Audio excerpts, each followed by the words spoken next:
प्रज्ञाचक्षू गुलाबराव महाराज. आज गुरुपौर्णिमा. प्रज्ञाचक्षू गुलाबराव महाराज यांची जयंती. आर्य हे भारताबाहेरून आलेले नाही. आर्य हे कोण्या वंशाचे नाव नसून ते गुणवाचक विशेषण आहे. मॅक्स म्युलर या जर्मन विचारवंत व लोकमान्य टिळक या भारतीय विचारवंताच्या आर्य भारताबाहेरून भारतात आलेत या जगप्रसिद्ध विधानाला छेद देऊन सप्रमाण आपले मत पटवून देणारा विचारवंत हा केवळ 22 वर्षांचा नवतरुण आहे हे त्या काळात अनेकांच्या पचनी पडत नव्हते. त्यात तो नवयुवक बाल आंधळा आहे हे तर त्या नवयुवकाला प्रत्यक्ष बघितल्याशिवाय कोणाला पटणेच शक्य नव्हते. होय, गुलाब गुंडोजी मोहोड या अलौकिक प्रज्ञावंताचे डोळे अगदी बालपणीच गेले होते, पण भगवंताने प्रज्ञेलाच त्यांचे चक्षू बनवले. प्रत्यक्ष चर्मचक्षूंशिवाय त्यांचे आयुष्यात काहीही अडले नाही. लहानपणी ते प्रत्येकाच्या हालचालीच्या आवाजावरून त्या व्यक्तीला नावाने आवाज देत.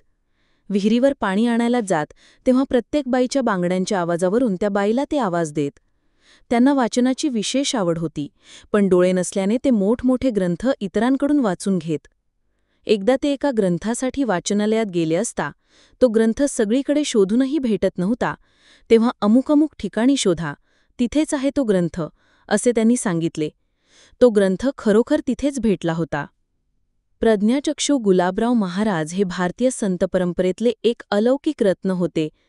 जगातला असा एकही विषय नव्हता ज्यावर गुलाबराव महाराजांनी भाष्य केले नव्हते. ते मधुराद्वैत संप्रदायाचे साधक होते. संत तुकारामांची गुरुपरंपरा राघव चैतन्य, केशव चैतन्य व बाबाजी चैतन्य हे सुद्धा मधुराद्वैत संप्रदायाचेच पाईक होते.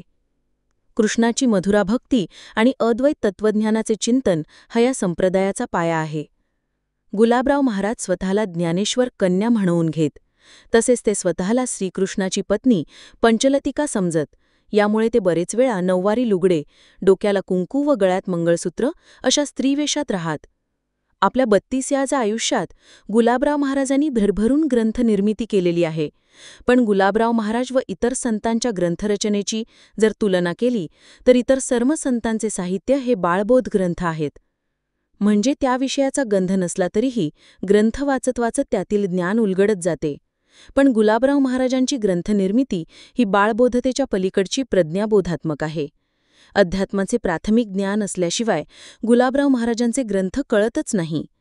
त्यांच्या ग्रंथांची अतिशय नेटकी व शास्त्रशुद्ध भाषा आहे आणि प्रत्येक चिंतनाचे त्यांनी संदर्भही दिलेले आहेत.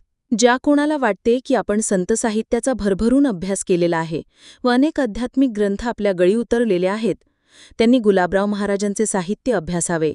हा गर्व आपोआपच उतरून जाईल आणि अध्यात्मातील आपल्याला अबकही कळत नाही हे त्यांच्या लक्षात येईल. अगदी चैतन्य महाराज देगलूरकरांच्या शब्दात सांगायचे झाले तर बाकी संतांचे साहित्य हे प्राथमिकच्या विद्यार्थ्याला समजेल अशा भाषेत आहेत, पण गुलाबराव महाराजांचे साहित्य मात्र एमएच्या अभ्यासक्रमासारखं आहे. अध्यात्मात किमान बीएचा अभ्यासक्रम पास केल्याशिवाय ते कळतच नाही. अमरावती जिल्ह्यातील माधान या गावी जन्मलेल्या संताने विपरीत परिस्थितीतही विविध विषयांवरील 133 ग्रंथाची निर्मिती केली. या ग्रंथाचे पृष्ठ मोजू जाता ते जवळपास 6000 पृष्ठ भरतात. त्यांची काव्यरचना जवळपास 25,000 ओव्यांची आहे. आज आषाढ पौर्णिमा, गुरुपौर्णिमा, तिथीनुसार गुलाबराव महाराजांची जयंती. त्यांच्या प्रज्ञामय स्मृतीला विनम्र अभिवादन. किशोर पौनीकर, नागपूर. राष्ट्रीय दिनांक 28 आषाढ 1943.